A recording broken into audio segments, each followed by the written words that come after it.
ന്യായാധിപന്മാരുടെ പുസ്തകം 21 അധ്യായം. എന്നാൽ നമ്മിൽ ആരും തൻ്റെ മകളെ ഒരു ബെന്യാമീനിന് ഭാര്യയായി കൊടുക്കരുത് എന്ന് ഇസ്രായേല്യർ മിസ്പായിൽ വെച്ച് ശപഥം ചെയ്തിരുന്നു. ആകയാൽ ജനം ബേഥേലിൽ ചെന്ന് അവിടെ ദൈവസന്നിധിയിൽ സന്ധ്യ വരെ ഇരുന്ന് ഉച്ചത്തിൽ മഹാവിലാപം കഴിച്ചു.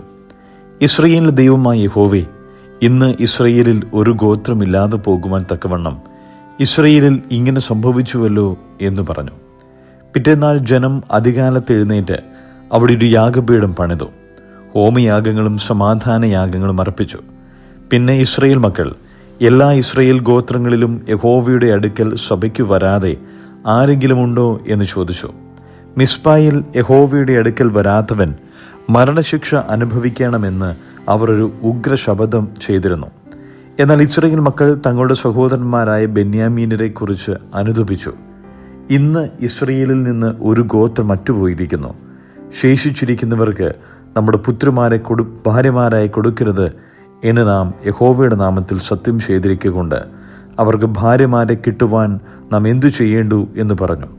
ഇസ്രായേൽ ഗോത്രങ്ങളിൽ നിന്ന് മിസ്പായിൽ യഹോവയുടെ അടുക്കൽ വരാതെ ആരെങ്കിലും ഉണ്ട് എന്നവർ അന്വേഷിച്ചപ്പോൾ ഗിലെയാദിലെ യാബേഷിൽ നിന്ന് ആരും പാളയത്തിൽ സഭയ്ക്ക് വന്നിട്ടില്ല എന്ന് കണ്ടു. ജനത്തെ എണ്ണി നോക്കിയാറെ ഗിലെയാദിലെ യാബേഷ് നിവാസികളിൽ ആരും അവിടെയില്ല എന്ന് കണ്ടു. അപ്പോൾ സഭ പരാക്രമശാലികളായ 12,000 പേരെ അവിടേക്ക് അയച്ച് അവരോട് കൽപ്പിച്ചത്, നിങ്ങൾ ചെന്ന് ഗിലെയാദിലെ യാബേഷ് നിവാസികളെ സ്ത്രീകളും പൈതങ്ങളും ഉൾപ്പെടെ വാളിന്റെ വായ്ത്തലയാൽ കൊല്ലുവിൻ. അതിൽ നിങ്ങൾ പ്രവർത്തിക്കേണ്ടത് ഇവണ്ണം: സകല പുരുഷന്മാരെയും പുരുഷനോടുകൂടെ ശയിച്ച സകല സ്ത്രീകളെയും നിങ്ങൾ നിർമൂലമാക്കണം.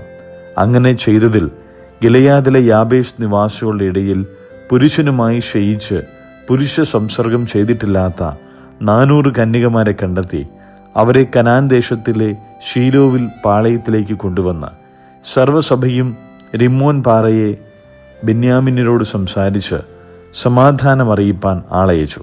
അപ്പോൾ ബെന്യാമീനർ മടങ്ങി വന്നു. ഗിലെയാദിലെ യാബേഷിലുള്ള സ്ത്രീകളിൽ വെച്ച് അവർ ജീവനോടെ രക്ഷിച്ചിരുന്നവരെ അവർക്ക് കൊടുത്തു. അവർക്ക് അവരെ കൊണ്ട് തികഞ്ഞില്ല. യഹോവ ഇസ്രായേൽ ഗോത്രങ്ങളിൽ ഒരു ഛേദം വരുത്തിയിരിക്കൊണ്ട് ജനം ബെന്യാമീനരെ കുറിച്ച് ദുഃഖിച്ചു. ശേഷിച്ചവർക്ക് സ്ത്രീകളെ കിട്ടേണ്ടതിന് നാം എന്തു ചെയ്യേണ്ടു?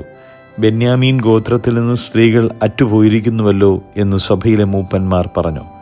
ഇസ്രായേലിൽ നിന്ന് ഒരു ഗോത്രം നശിച്ചു പോകാതിരിക്കേണ്ടതിന് ബെന്യാമീനരിൽ രക്ഷപ്പെട്ടവർക്ക് അവരുടെ അവകാശം നിൽക്കണം. എങ്കിലും നമുക്ക് നമ്മുടെ പുത്രന്മാരെ അവർക്ക് ഭാര്യമാരായി കൊടുത്തുകൂടാ. ബെന്യാമീന്യർക്ക് സ്ത്രീയെ കൊടുക്കുന്നവൻ ശപിക്കപ്പെട്ടവൻ എന്ന് ഇസ്രായേൽ മക്കൾ ശപഥം ചെയ്തിരിക്കുന്നുവല്ലോ എന്നും അവർ പറഞ്ഞു. അപ്പോൾ അവർ ബേഥലിന് വടക്കും ബേഥലിൽ നിന്ന് ശെഖേമിലേക്ക് പോകുന്ന പെരുവഴിക്ക് കിഴക്കും ലെബോനയ്ക്കും തെക്കും ശീലോവിൽ ആണ്ടുതോറും യഹോവയുടെ ഉത്സവമുണ്ടല്ലോ എന്ന് പറഞ്ഞു. ആകയാൽ അവർ ബെന്യാമീനരോട്, നിങ്ങൾ ചെന്ന് മുന്തിരിത്തോട്ടങ്ങളിൽ പതിയിരിപ്പിൻ. ശീലോവിലെ കന്യകമാർ നിരനിരയായി നൃത്തം ചെയ്യുവാൻ പുറപ്പെട്ടു വരുന്നത് നിങ്ങൾ കാണുമ്പോൾ മുന്തിരിത്തോട്ടങ്ങളിൽ നിന്ന് പുറപ്പെട്ട് ഓരോരുത്തൻ ശീലോവിലെ കന്യകമാരിൽ ഭാര്യയെ പിടിച്ച് ബെന്യാമീൻ ദേശത്തേക്ക് പൊയ്ക്കൊള്ളുവിൻ എന്ന് കൽപ്പിച്ചു. അവരുടെ അപ്പന്മാരോ ആങ്ങളമാരോ ഞങ്ങളുടെ അടുക്കൽ വന്ന് സങ്കടം പറഞ്ഞാൽ ഞങ്ങൾ അവരോട്, അവരെ ഞങ്ങൾക്ക് ദാനം ചെയ്യുവിൻ. നാം പടയിൽ അവർക്കെല്ലാവർക്കും ഭാര്യമാരെ പിടിച്ചുകൊണ്ടു വന്നില്ല. നിങ്ങൾ കുറ്റക്കാരാകുവാൻ നിങ്ങൾ ഇക്കാലത്ത് അവർ കൊടുത്തിട്ടും ഇല്ലല്ലോ എന്ന് പറഞ്ഞുകൊള്ളാം.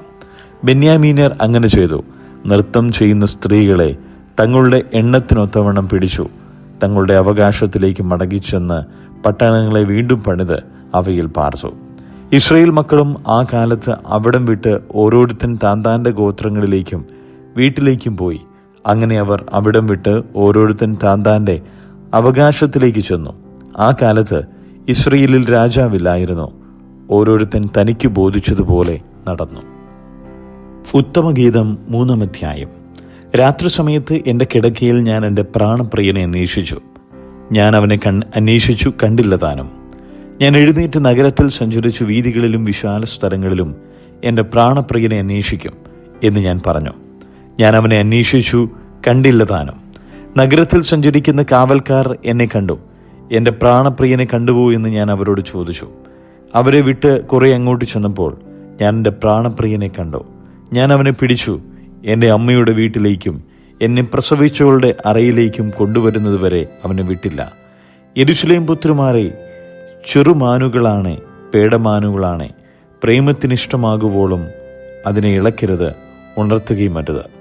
മൂറും കുന്തുരുക്കവും കൊണ്ട് കച്ചവടക്കാരൻ്റെ സകലവിധ സുഗന്ധ ചൂർണങ്ങൾ കൊണ്ടും പരിമളപ്പെട്ടിരിക്കുന്ന പുകത്തൂൺ പോലെ മരുഭൂമിയിൽ നിന്ന് കയറി വരുന്ന ഒരുവൻ ആർ? ശലോമോന്റെ പല്ലക്ക് തന്നെ. ഇസ്രയേൽ വീരന്മാരിൽ 60 വീരന്മാർ അതിൻ്റെ ചുറ്റുമുണ്ട്. അവരെല്ലാവരും വാളെടുത്ത് യുദ്ധസമർത്ഥന്മാർ.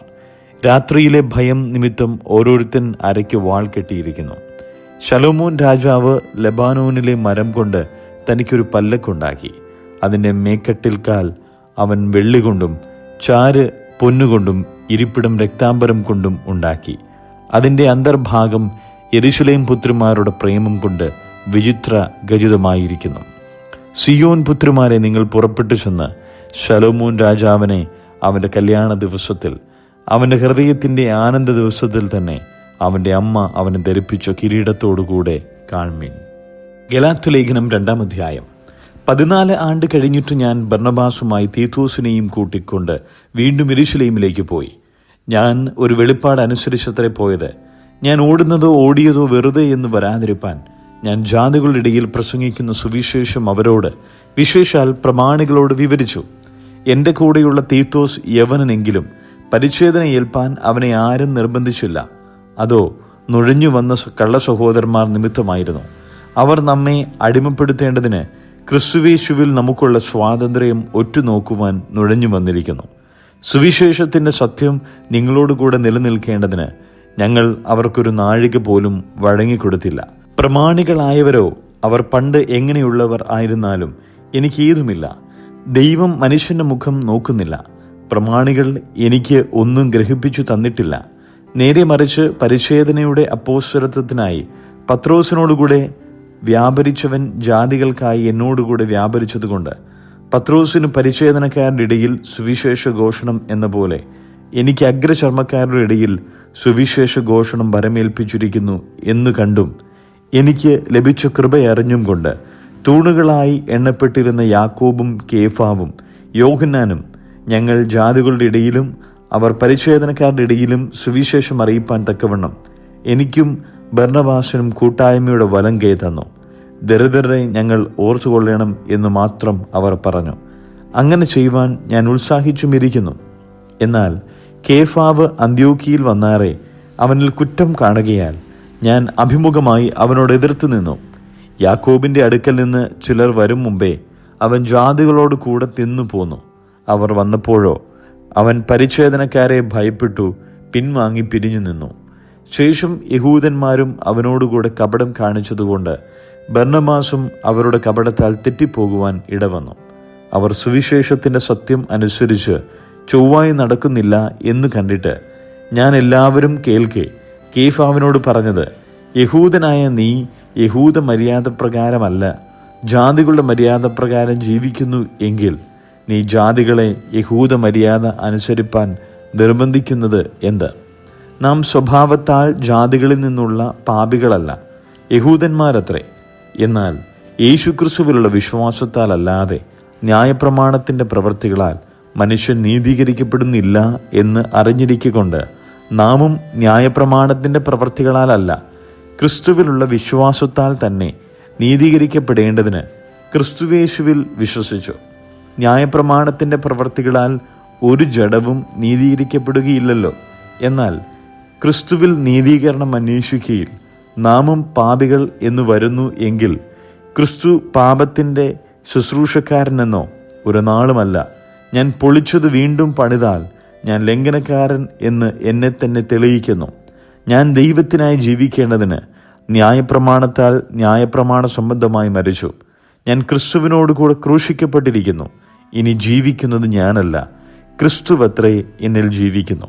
ഇപ്പോൾ ഞാൻ ജഡത്തിൽ ജീവിക്കുന്നതോ എന്നെ സ്നേഹിച്ച് എനിക്ക് വേണ്ടി തന്നെത്താൻ ഏൽപ്പിച്ചു കൊടുത്ത ദൈവപുത്രങ്കലുള്ള വിശ്വാസത്താൽ അത്രേ ജീവിക്കുന്നത്.